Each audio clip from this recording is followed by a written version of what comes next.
Hardcore unedited dancehall music blares from huge sound boxes. A jam-packed bar where liquor flows freely. Indications of an exciting party in full swing. Not an ideal place for children. In fact, if you're under 18 years old, you shouldn't be here. But this is Jamaica, and those rules aren't regularly enforced, if at all. These two teenagers are prime examples of this. How old are you? I'm 14 years old. What are you drinking? Rum bar rum. With when name there? What's the name? Rum bar rum. Why juice the name again? No, I'm buy juice no, because I'm a frost. How much you have from Night Star? About 6 cups now. Okay. How did you come into the party? They never ask you if you're too young? No, just running. They don't know things. I'm an old man. How old are you? 15. What are you drinking? Apple vodka magic. With the right cranberry. Cranberry apple vodka magic, right? That's all. When they go to the bar, do they ask you why are you here if you're not too young? No, sir, them know I'm an old man. For them see me and they hear my voice. I'm an old man. But you're 15, you're underage, you shouldn't be drinking. No, man. Right now the rum light. I take 30 more cups, although I have 50 already. Alright, it's after 3 o'clock now, minutes to 4. Shouldn't your mother be asking where you're at this hour? No, man, she knows I'm a party man long time. Children are exposed to raw dancehall music in several places on a daily basis.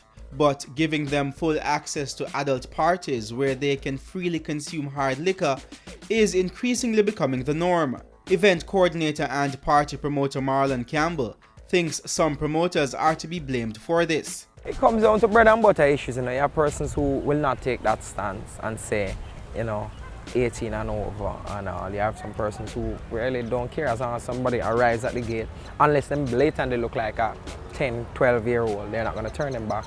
I go to clubs and I see persons who are clearly just pubescent.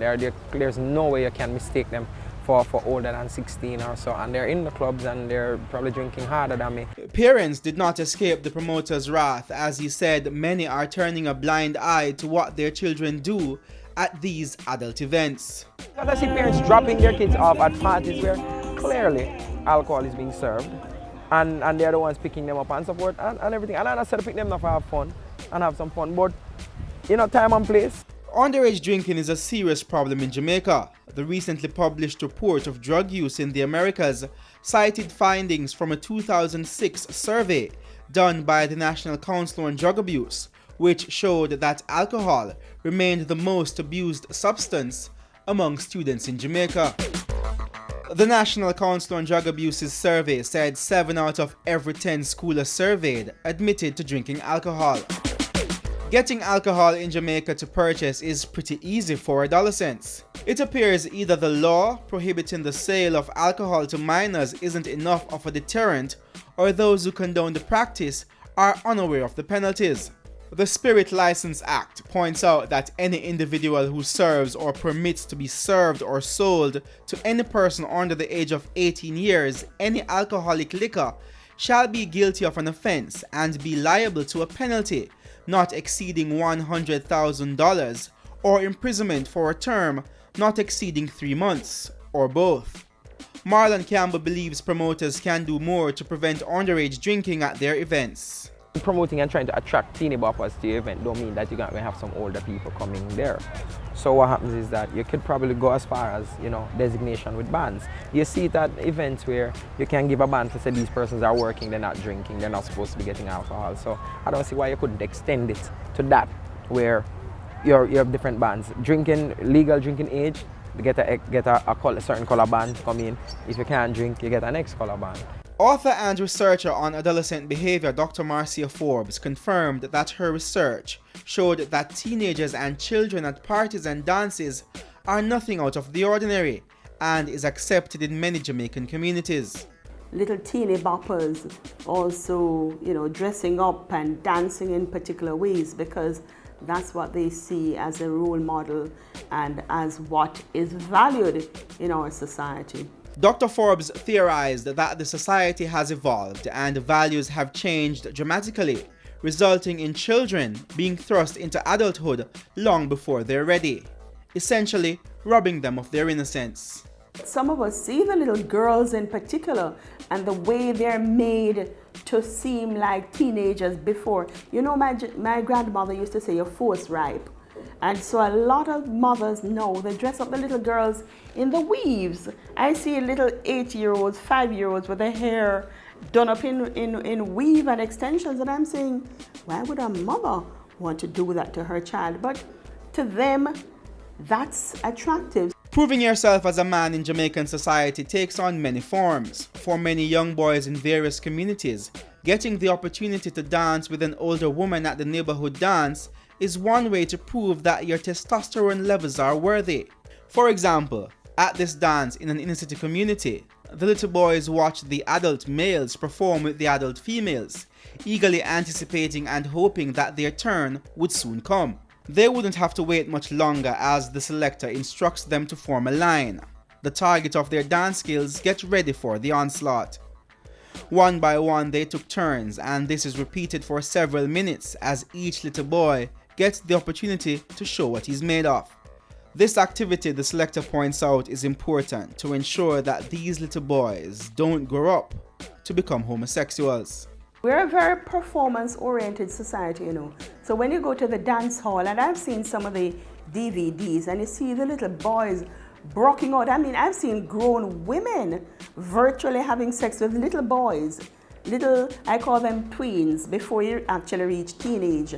And the way they're winding up on these little boys, and I'm saying, but this is like sexual abuse because, you know, what this little boy could be the person I've seen in the tapes, could be the person's son or some of them even grandchild. Why do we have children and adults in the same party space for this to happen?